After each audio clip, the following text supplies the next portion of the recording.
Of course, that doesn't refer to a place like Yemen or anything else, but it certainly means Venezuela.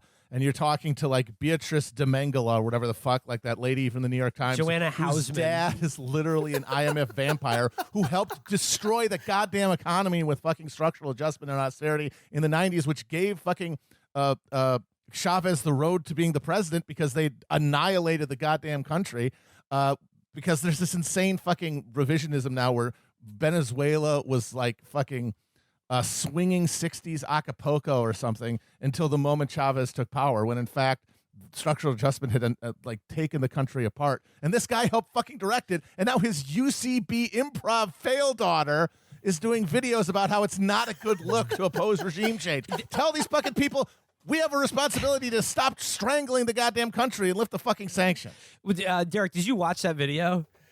I watched a part of it. I had to tap out. I mean, it's fucking unbearable. It was cringeworthy. I mean, even if I agreed with it, which I didn't, like, it's just it was a cringeworthy video. It was just on its presentation. It was that awful, like, sort of shareable video style where everything is a cut and an edit and this like quirky tone, and the UCB trained comic where she literally says, not a good look, and then she goes on to say, sometimes hands off means blood on your hands, and I'm like, excuse me, like there's blood on my fucking hands because I don't want America to get involved in Venezuela in any way.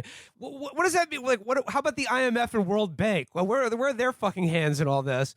Yeah, and in the video, she does say, she's like, America's history of intervention in Latin America should give us pause, and then just skirts over the fact that the guy literally in charge of America's policy towards Venezuela right now is the guy who should give us pause.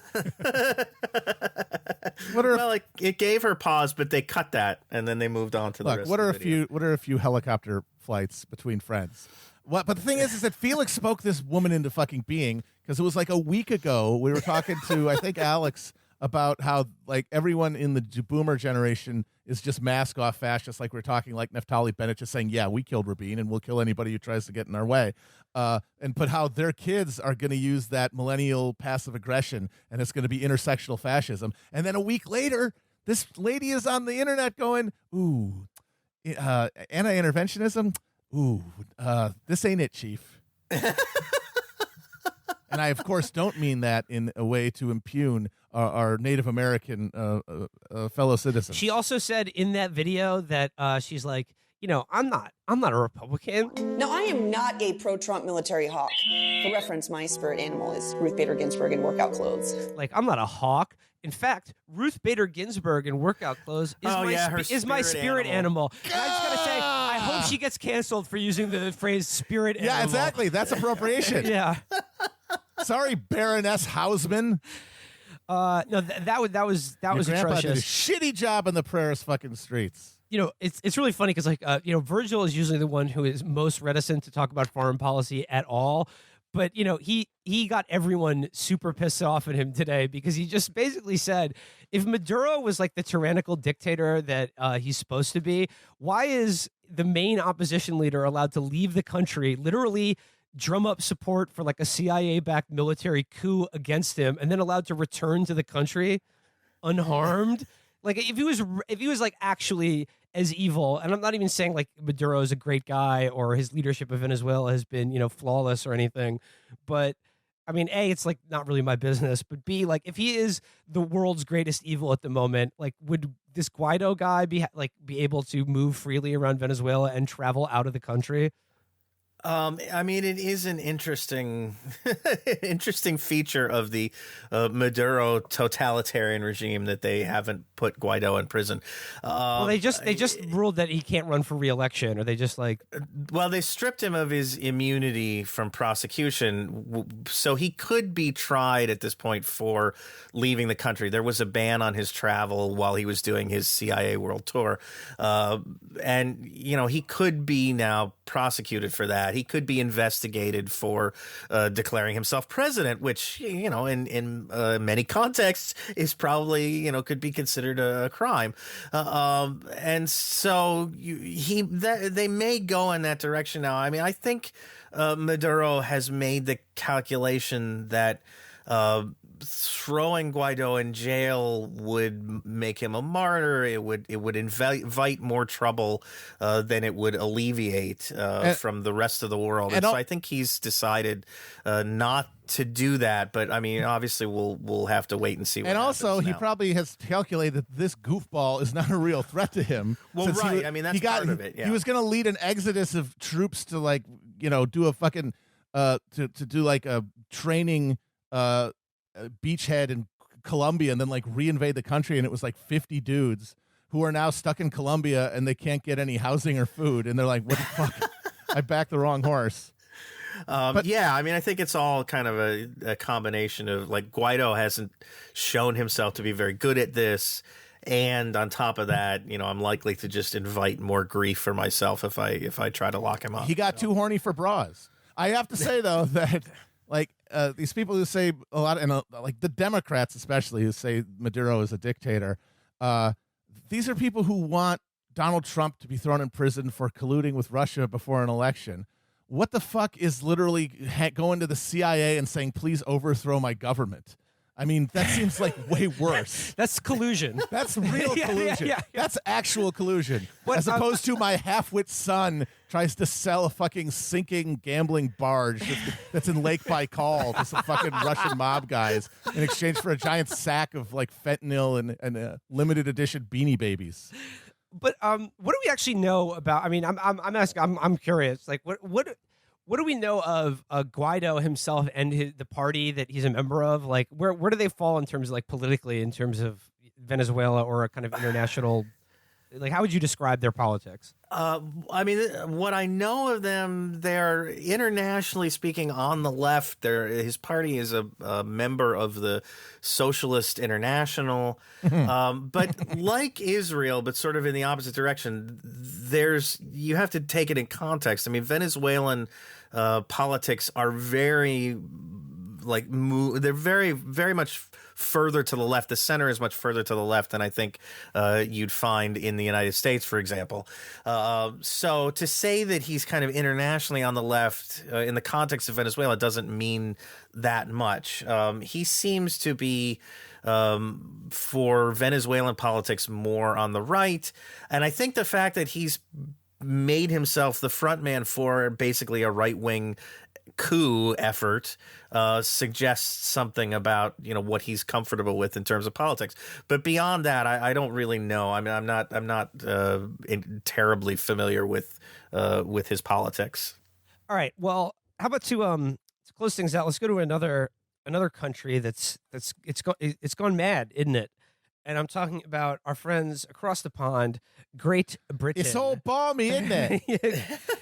Great Britain, which continues to be, I don't know. It's a shambles, mate. It's a fucking omni-shambles. Just, I don't know, maybe probably the most embarrassing democracy in the world right now. They've got us beat. Amazingly. They figured out a way to beat us, which is amazing.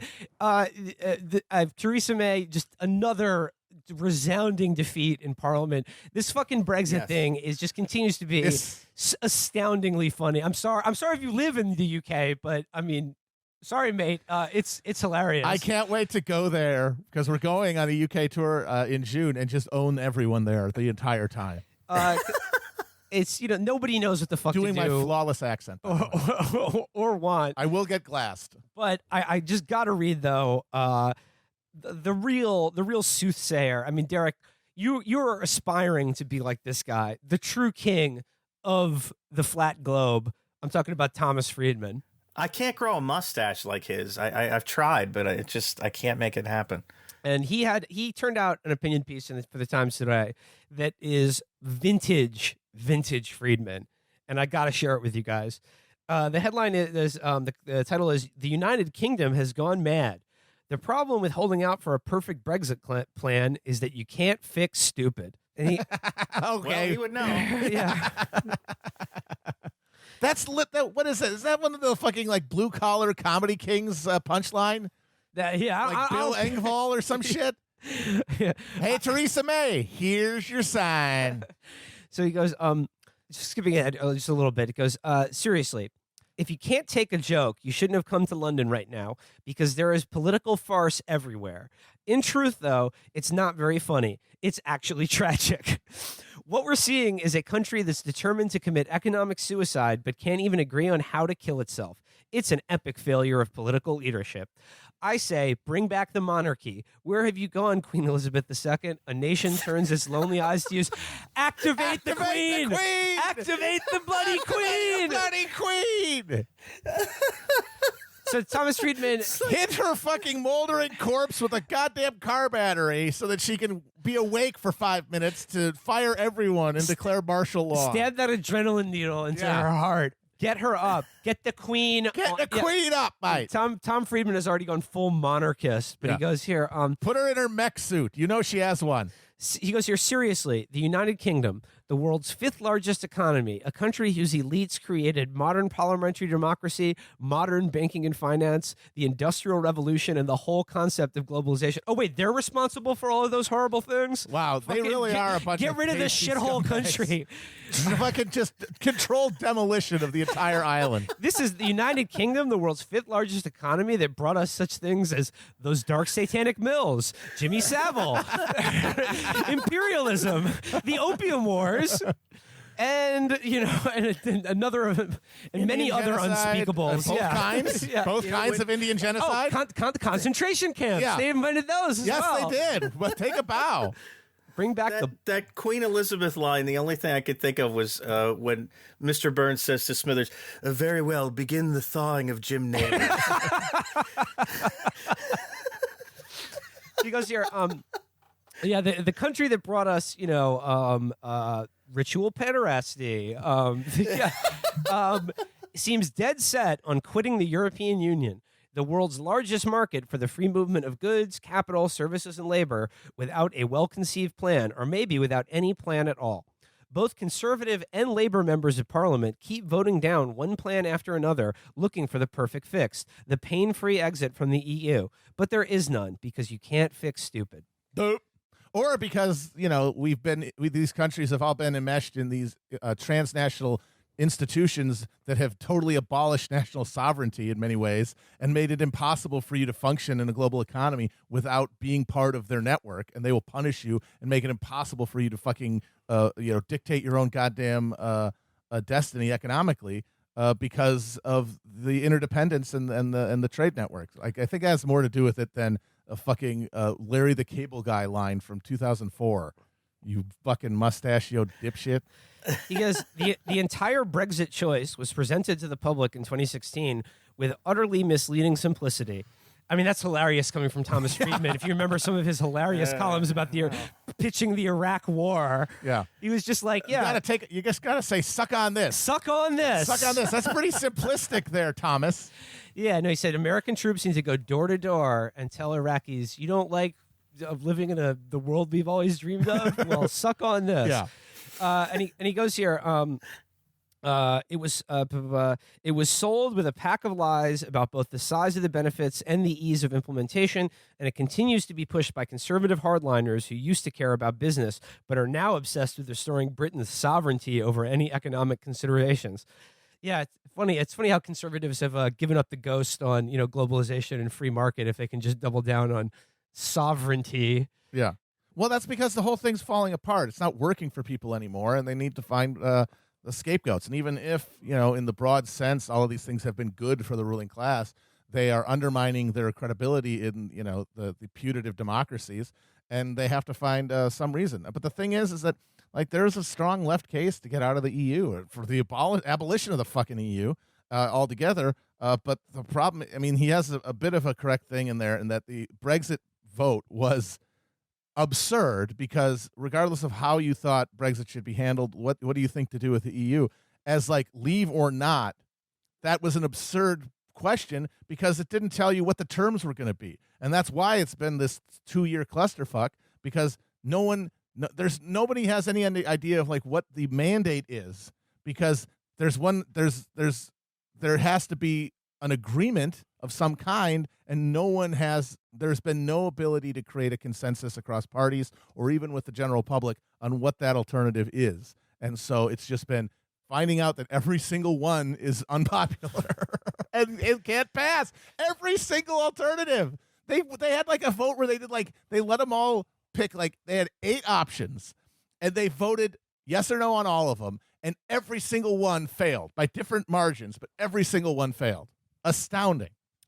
So it wouldn't be a Thomas Friedman column unless he didn't include, even better than the apocryphal cab driver. He does love speaking to the real heroes here, who are corporate CEOs. In this case, the CEO of Airbus. And I'm going to skip these paragraphs, but basically he just uses this guy. He basically publishes the Airbus CEO's threat to the British people that, we can always build our planes elsewhere. And, Brexit is making us more likely to do that. So, he's like, if you like Brexit, I hope you don't like jobs. So the CEO of Airbus, he's sort of laundering that point of view in the column. But he goes on, he says, I understand the grievances of many of those who voted to leave the EU. For starters, they felt swamped by EU immigrants. There are reportedly some 300,000 French citizens living in London, which would make it one of the biggest French cities in the world. I had a drink with a member of parliament in the bar in the House of Commons on Tuesday,